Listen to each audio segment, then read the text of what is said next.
नमस्कार मित्रांनो, स्वागत आहे तुमचं एम.एच कॉलेज कट्ट्यामध्ये. तर सी.ई.टी सेलने ए.एन.एम आणि जे.एन.एमसाठी एक नवीन नोटीस इश्यू केलंय. त्याच्यानुसार तुमचं रजिस्ट्रेशन जे आहे, त्याची मुदतवाढ तुम्हाला देण्यात आली आहे.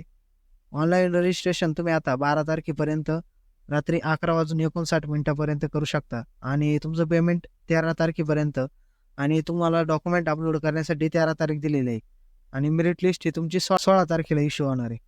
आणि दुसरा बदल असा केला आहे, की 12वी तुम्ही विज्ञान शाखेत जीवशास्त्र, भौतिकशास्त्र आणि रसायनशास्त्र यांच्यामध्ये तुम्हाला किमान 45% गुण पाहिजे होते. तर आता त्यांनी नवीन काय केलंय, तर ए-एन-एम आणि जे-एन-एम या अभ्यासक्रमासाठी तुम्हाला 12वी मध्ये विज्ञान शाखेत सर्व विषयांसह किमान 45% गुण पाहिजे. म्हणजे तुम्हाला टोटल 45% गुण असले तर तुम्ही या कॅप राउंडमध्ये समाविष्ट होऊ शकता. तर ही नवीन नोटीस सी.ई.टी सेलने इश्यू केलेली आहे आजच. जर तुम्ही चॅनलवर नवीन असाल तर मित्रांनो, अशाच नवनवीन व्हिडिओ बघण्यासाठी आपल्या चॅनलला सबस्क्राईब करून ठेवा.